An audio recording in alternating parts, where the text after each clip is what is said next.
नमस्कार। मैं राकेश गुणवंत तामनकर आप सभी का मेरे इस वीडियो चैनल के ऊपर स्वागत करता हूं।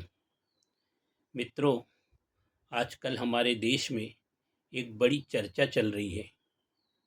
पाकिस्तान ईरान और अमेरिका के मध्य मध्यस्थता कर युद्ध को बंद करवाने का प्रयास कर रहा है। तो हमारे यहाँ लोगों का ये विचार बन रहा है कि भारत अपने आप को जब एक महाशक्ति के रूप में प्रस्तुत कर चुका है, तो ये युद्ध बंद करवाने की पहल भारत द्वारा क्यों नहीं की गई। पाकिस्तान यदि ये युद्ध विराम कराने में सफल हो जाता है, तो एक आतंकवादी देश के रूप में भारत ने पाकिस्तान को अलग थलग कर दिया था, वो पाकिस्तान अंतर्राष्ट्रीय जगत में फिर से एक महत्वपूर्ण स्थान को प्राप्त कर लेगा। तो मित्रों, इस बारे में मैं आपसे कुछ बात करना चाहता हूँ। दरअसल ईरान, इस्राइल और अमेरिका, ये तीनों ही देश युद्ध कर कर के थक चुके हैं। ये तीनों ही देश विभिन्न कारणों से किसी प्रकार युद्ध विराम को चाहते हैं, पर वो इस युद्ध से एक सम्मानजनक स्थिति में अपने आप को अलग करना चाहते हैं। इस युद्ध से बाहर निकलने के लिए अमेरिका भी प्रयासरत है। अमेरिका भी चाहता है कि युद्ध जल्द से जल्द बंद हो जाए, ताकि स्टेट ऑफ हॉर्मोन्स का जो रास्ता बंद है, जिसके कारण संसार में क्रूड ऑयल, एलपीजी गैस, इसका बहुत ज़्यादा संकट छाया हुआ है, वो शीघ्रता से दूर हो सके। और इसलिए अमेरिका के राष्ट्रपति डोनाल्ड ट्रंप द्वारा पाकिस्तान को एक संदेशवाहक के रूप में अपने साथ जोड़कर ईरान के पास युद्ध विराम करने के संबंध में एक प्रस्ताव भेजा। ईरान द्वारा अमेरिका का ये प्रस्ताव स्वीकार कर युद्ध विराम करने के लिए अपनी सहमति दर्शा दी। अब युद्ध विराम के संबंध में आज, माने शायद एक दो दिन पूर्व ही, पाकिस्तान में अमेरिका और इजराइल का टेबल के अमेरिका और ईरान का टेबल के आमने सामने बैठकर युद्ध विराम के संबंध में बातचीत होने की संभावना बढ़ गई है। अमेरिका ने ईरान को जो युद्ध विराम के लिए अपना प्रस्ताव भेजा था, उसके मुख्य बिंदु जो थे कि ईरान परमाणु बम नहीं बनाएगा, उसका जो एनरिच यूरेनियम है वो अमेरिका को सौंप देगा, और ईरान में कट्टरपंथी की जो रेजिम है उसको चेंज कर उदारवादी नेताओं का शासन स्थापित करेगा। लेकिन ईरान ने जो अमेरिका को अपना 10 पॉइंट का प्रस्ताव भेजा, उसका पहला पॉइंट ये था कि इजराइल और अमेरिका ईरान पर बमबारी बंद करेंगे। ईरान यूरेनियम एनरिच करते रहेगा और वो किसी अंतर्राष्ट्रीय संस्था को इसकी जांच करने की अनुमति नहीं देगा। ईरान परमाणु बम भी बनाएगा और इस्राइल लेबनान के ऊपर बमबारी करना बंद कर दे, तभी ईरान शांति वार्ता के लिए तैयार होगा। तो ये जो दोनों प्रस्ताव हैं, एक दूसरे के कितने विपरीत है, ये आप समझ चुके हैं। पाकिस्तान का रोल इस शांति वार्ता में एक संदेशवाहक यानी पोस्टमैन से ज़्यादा कुछ भी नहीं है। जहाँ तक भारत ने शांति वार्ता क्यों नहीं कराई, इसके बारे में यदि आप लोग विचार कर रहे होंगे, तो हम भी थोड़ा पीछे जाना पड़ेगा। जब पाकिस्तान ने अमेरिका से अनुरोध किया था कि कश्मीर के मसले पर आप मध्यस्थता कीजिए, और अमेरिका के राष्ट्रपति डोनाल्ड ट्रंप बार बार भारत से अनुरोध करते थे कि वो कश्मीर के मसले पर मध्यस्थता करना चाहते हैं, परंतु भारत ने स्पष्ट रूप से अमेरिका को अवगत करा दिया था कि ये दो देशों के मध्य जो मामला है हम आपस में बैठकर बातचीत कर सुलझा लेंगे। हम किसी की मध्यस्थता को स्वीकार नहीं करेंगे।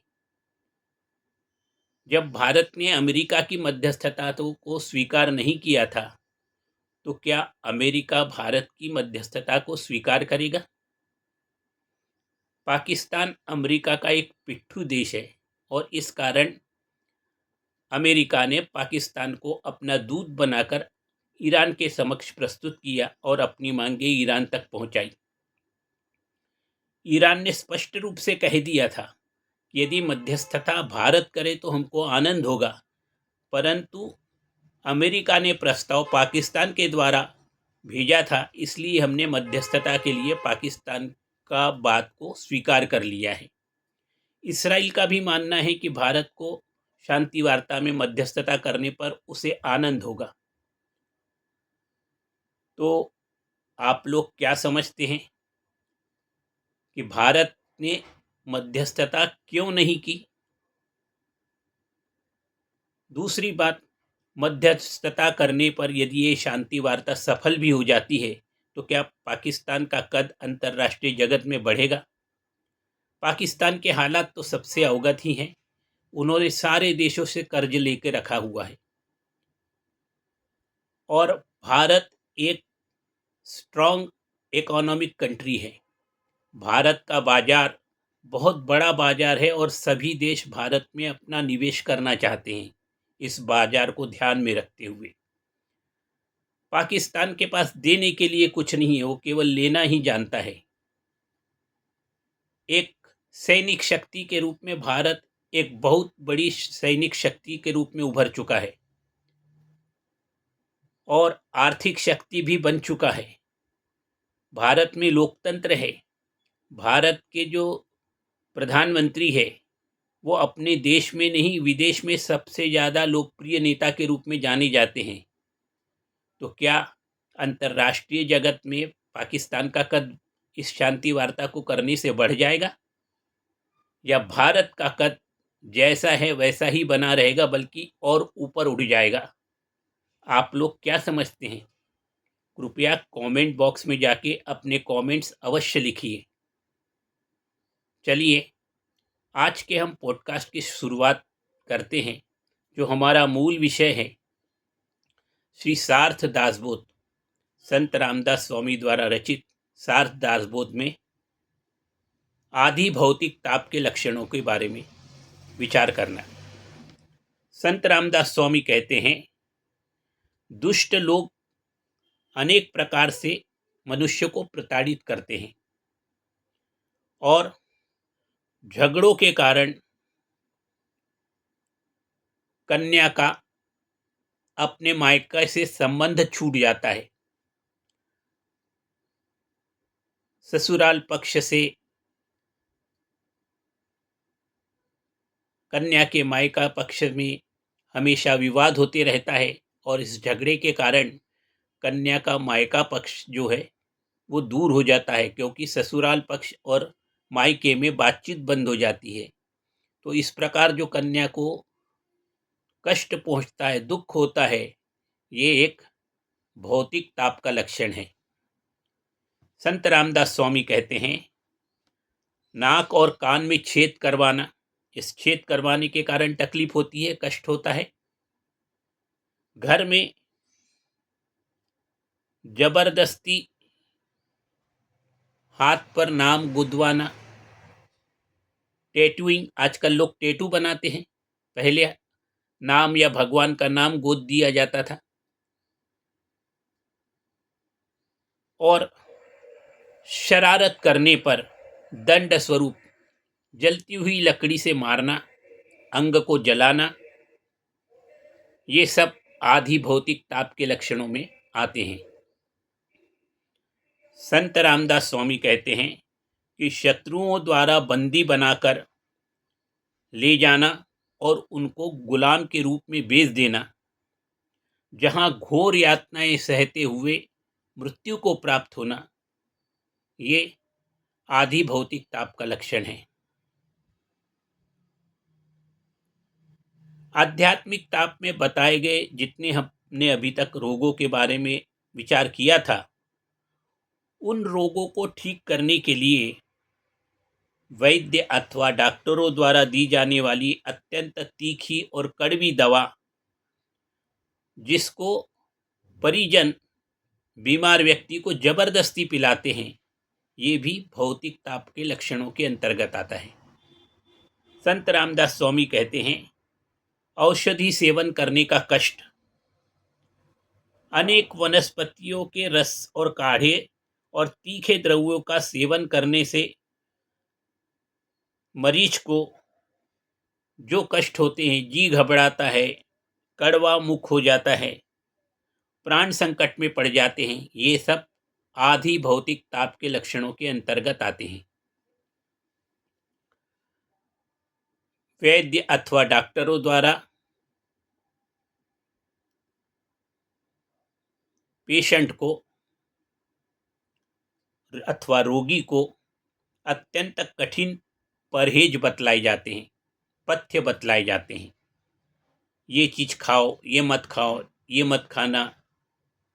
इतने कठिन पथ्य का पालन करने में यदि चूक हो जाए तो रोगी की स्थिति बिगड़ जाती है और अत्यंत दयनीय स्थिति में वो पहुंच जाता है। ये सभी कष्ट और ताप, दुख आदि भौतिक ताप के लक्षणों में आते हैं। शल्य क्रिया द्वारा यानी ऑपरेशन करके शरीर को किसी अंग को चीरकर रक्त निकालना, फोड़े या गांठ को चीरा देना,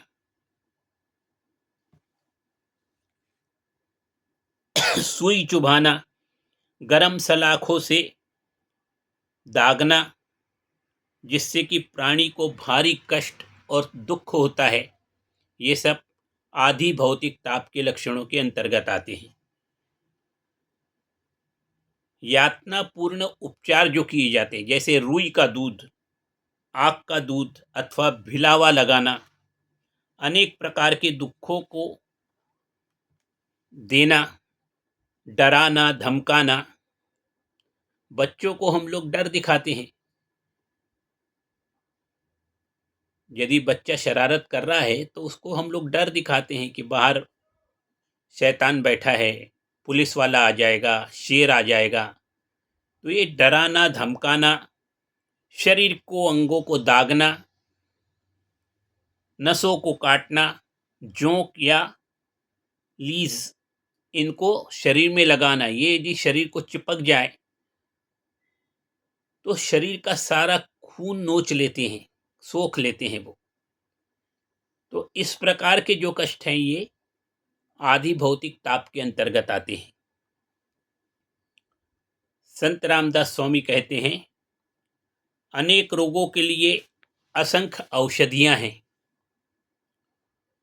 उन औषधियों के सेवन से होने वाले कष्ट और परेशानी, दुख के कारण प्राणी को जो दुख प्राप्त होता है, ये सब आधि भौतिक ताप के लक्षणों के अंतर्गत आते हैं।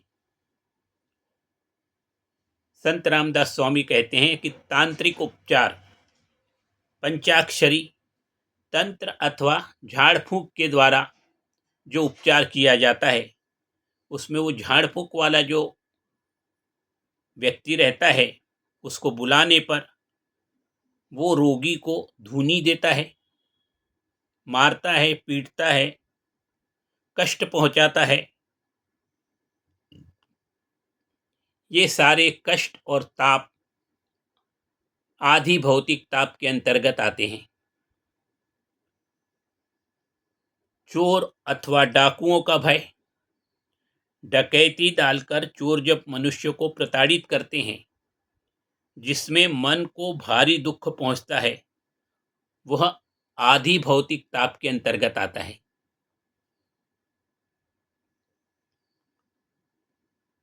अग्नि का संताप, अर्थात अग्नि की ज्वाला के जलने के कारण प्राणी को जो दुख प्राप्त होता है, ये भी आधि भौतिक ताप के अंतर्गत आता है।